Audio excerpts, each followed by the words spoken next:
Bonjour, bienvenue sur cette nouvelle vidéo sur le Raspberry Pi.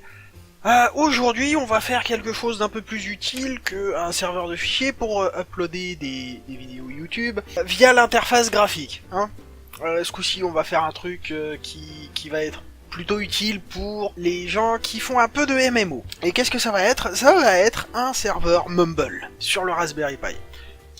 Alors, ce qui va délimiter le nombre de personnes que vous pouvez accepter, c'est plus la vitesse de votre connexion que la puissance du Raspberry Pi. Ça va rentrer en compte, mais c'est votre vitesse de connexion qui va être le premier facteur limitant. Bon, maintenant qu'on a dit ça, hop, on se connecte. Et en fait, j'avais fait un premier enregistrement que j'ai complètement foiré, ce qui fait que j'ai déjà installé le serveur Mumble, sauf que la vidéo est dégueulasse. Et je peux rien en tirer parce que j'ai fait n'importe quoi. Du coup, là, on va voir comment on désinstalle un truc qu'on a déjà installé. Donc, comme ça fait longtemps que je l'ai pas fait, je vais réapprendre avec vous, en fait. Bon, alors la première chose, c'est, hop, comment que on désinstalle?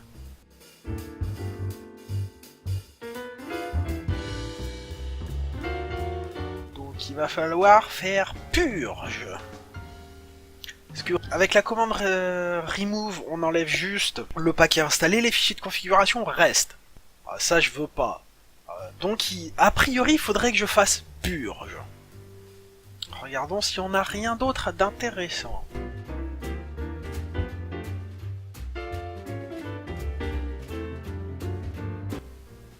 On va plutôt faire auto-remove. C'est pas grave si on conserve les fichiers de configuration. Voilà. Donc on va faire auto-remove. Hop. Donc sudo apt-get auto-remove. Ici. Voilà.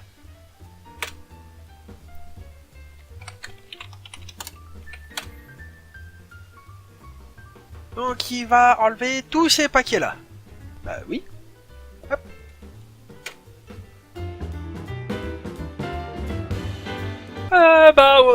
J'ai appris en même temps que vous, je n'ai jamais utilisé cette commande là, Jamais. Donc vous voyez, suffit de savoir, de connaître man, de lire la documentation fournie, et ça marche.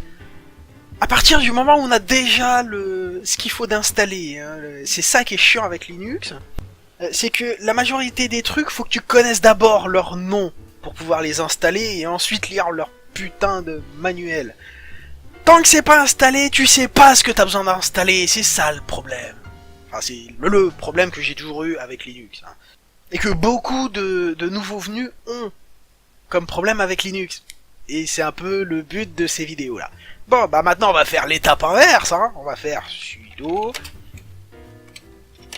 apt-get install mumble. Il faut d'abord faire update. On sait jamais. Il faut le faire aussi, parce que dans ma vidéo précédente, c'est un peu ça qui m'avait couillonné en fait. Ok. Donc là, on va faire notre install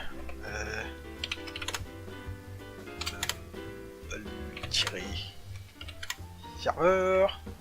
Donc oui. Alors le serveur open source, il me semble que son petit nom à lui, c'est Murmure. Mais on installe un truc qui s'appelle Mumble Server. Allez pas chercher à comprendre pourquoi. Et en principe, on va réinstaller tous les paquets qu'on a. Voilà. Oui. Faut tout réinstaller.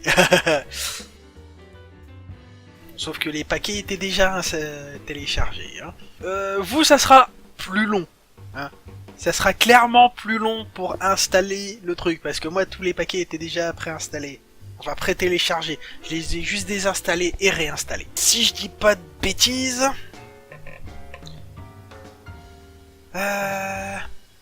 déjà, on va nettoyer un peu l'écran de tout ça. Voilà, avec la commande qui s'appelle clear, et on n'a pas besoin de la sudomiser pour que ça nettoie l'écran. Oui. Ici, on devrait trouver quelque chose qui s'appelle mumbleserver.ini. Trouvé. Alors, on fait sudo nano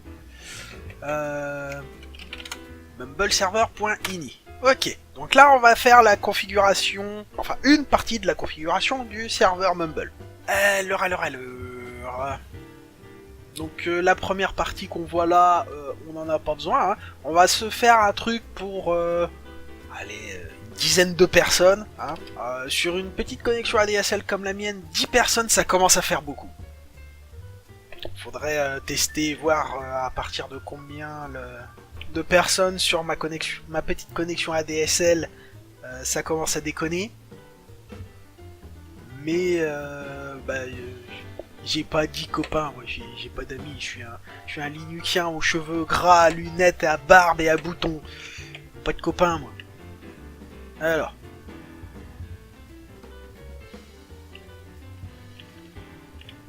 Alors ici, on arrive au mot de passe pour la connexion au serveur. Hein. Donc on va lui en donner un. Je vous donne pas le mot de passe du serveur pour pas que vous veniez vous connecter sur le truc. Hein, ça sera flouté, tout ça. La bande passante, on laisse à 72 000. Ici, j'ai mis 18 utilisateurs max. Ici, j'ai rien changé. Ici, j'ai modifié la longueur maximale des messages texte. Hein, 2000 caractères. Ça commence à faire une bonne taille. Hein. Bon, là, j'ai pareil. J'ai enlevé le petit dièse. On appelle ça décommenter. Pour mettre une limite à ce truc-là.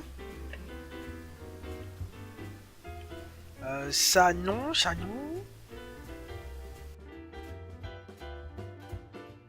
J'avais touché à autre chose. Où est-ce que c'est?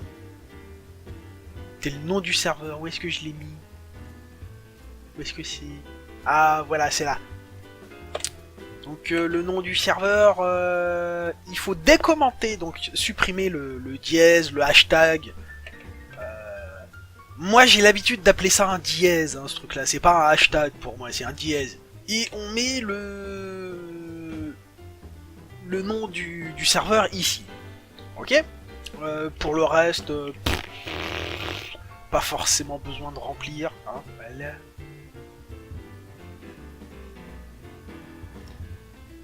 Donc ça c'est les paramètres de connexion au serveur. Ok. Donc on fait ctrl-o. Entre. On fait entre. On quitte ensuite. Et là il faut faire autre chose. Si je me souviens bien, c'est des...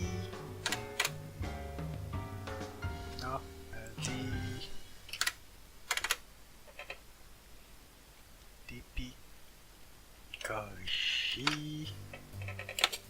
qu'est-ce qu'on a là-dedans? Alors, je sais qu'il faut utiliser ce truc-là, mais qu'est-ce que c'est? Package Manager pour Debian.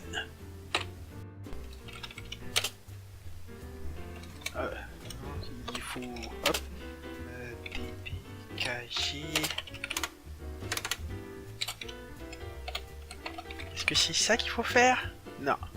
Je vais avoir besoin d'aide. Pourquoi? Parce que il faut configurer le super utilisateur pour pouvoir configurer le serveur Mumble. Comme moi, ça fait longtemps que je l'ai fait. Je me souviens plus comment on fait. Je vais aller chercher un peu d'aide. Vous aussi, vous avez le droit d'aller chercher un peu d'aide. Hein. Alors.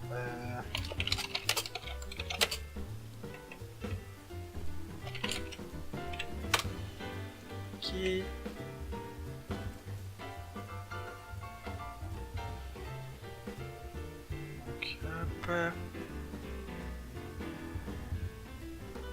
Voilà, c'est ça qu'il faut que j'utilise. Eh ben, on va faire ça. Alors. Est-ce qu'on avait le reconfigure dans la liste là-dedans? Ouais.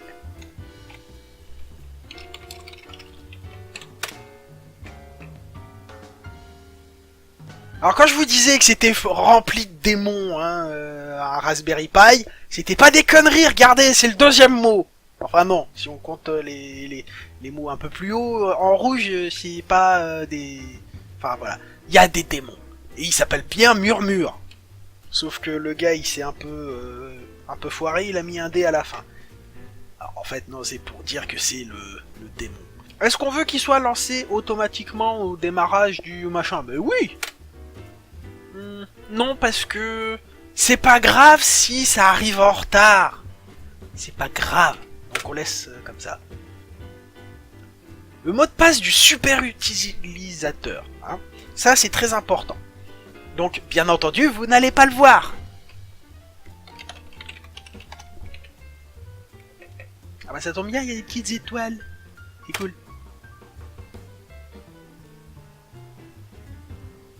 Voilà. Bon alors, maintenant qu'on a fait tout ça, en fait, avant de se connecter au serveur pour voir si tout est bien comme il faut, il y a une chose qu'il faut qu'on fasse. Alors, sudo slash ici init.d. Le init.d, c'est pour spécifier le dossier d'initialisation des vilains démons. Ok? Hein, les trucs tout cornus, ou alors, si vous préférez la mythologie japonaise, les tanuki et compagnie. Ok? Et là, c'est Mumble Server Restart.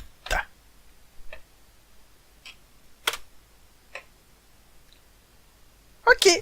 Donc là, on l'a redémarré, il a pris en compte toutes les modifications qu'on avait faites dans les fichiers de configuration. Il ne nous reste plus maintenant qu'à nous connecter au serveur et faire toutes les configurations qui vont. Alors, on va maintenant créer le petit truc pour le serveur, donc on va l'appeler ElectroDD. L'adresse, bah, c'est 192.168.1.11. Le port, alors ça se modifie dans le fichier de configuration mumble-server.ini ou un truc comme ça. Ouais, c'est ça, mumble-server.ini, il est en plein milieu de l'écran, hein, si jamais je vais vous l'encadrer en rouge. Enfin bon, voilà. Le port, bah du coup, on va modifier le cochon là-dedans. Et c'est même recommandé de le modifier pour pas que vous ayez des visites impromptues. Hein. Comme ça, les gens ils savent pas à quel port il faut se connecter, ils vont être obligés d'en tester tout un tas pour espérer se connecter à votre serveur si vous leur donnez pas le numéro de port auquel se connecter. Il y a tout un tas de ports qu'il ne faut pas utiliser pour des raisons de sécurité. Si vous restez... vu la valeur actuelle du truc et que c'est la valeur par défaut, plus 50, moins 50, hein, donc de 64 788 à 64 688, vous ne devriez pas avoir de problème pour trouver un port qui va bien, hein, pour vous connecter au serveur. Voilà. Donc là, on va mettre un nom d'utilisateur bidon. Hein. Voilà, il n'y a plus qu'à cliquer sur connexion. Là il accepte la connexion. Maintenant il veut le mot de passe. Le mot de passe, je ne vous le donne pas. Je me suis connecté et voilà, on est donc sur le serveur Electro du dimanche et je suis connecté avec l'utilisateur bidon. Ok. Bon, sauf que ça nous arrange pas tout ça. Nous ce qu'on veut c'est il faut qu'on se connecte avec avec le super utilisateur, parce que là, on peut rien faire, hein. Voilà. On peut rien faire. Information, on est un... voilà. Rien. On est un simple utilisateur Mumble, tout bête. Donc, hop. Bon, alors, éditer. Et là, on va utiliser super user.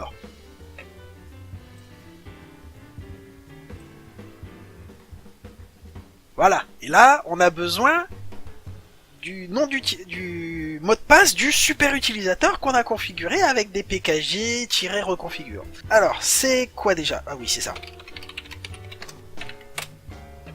Et voilà, je suis connecté en tant que super user. Et maintenant, on peut faire plein de trucs.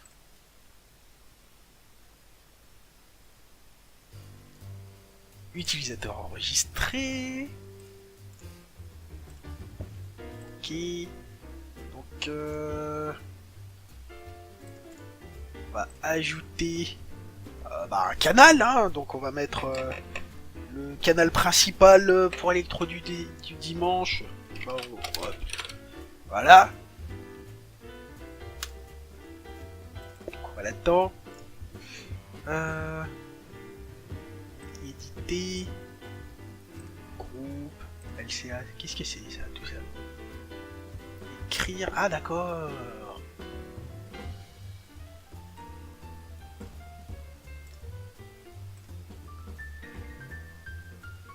Et je ne peux pas modifier. Non mais où? J'ai pas l'habitude d'administrer des serveurs Mumble, hein. Faut m'excuser. Donc on va ajouter un autre canal. Hop. Un canal stream, hein, pour le LOL. Là, normalement, on a terminé la configuration de base. Hein. On voit qu'on peut se connecter, on est connecté avec le super user, donc je vais me déconnecter et me connecter avec... Non, pas super... Ah zut.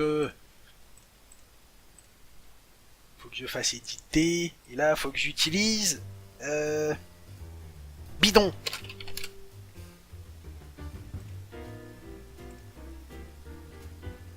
Ah là, faut que je... c'est... Voilà. Ah, par exemple, ce qui serait intéressant à modifier, c'est le fait qu'on rejoigne directement le canal principal ici pour parler. Bon, là, je vais essayer... Tac, tac, tac, tac. Voilà, je parle. Il n'y a personne pour m'entendre, mais on s'en fout. On a fini la configuration, l'administration de base. Maintenant... il faut que les gens derrière votre box puissent y parvenir, parce que de base, si votre box est bien configurée, elle va bloquer tous les accès. Bah, faut configurer pour que les gens puissent se connecter chez vous. Ok. Bon. Alors, comment on fait ça? Donc, déjà, on va là-dedans. On fait. Donc, il faut aller sur l'interface d'administration de votre box. Hein.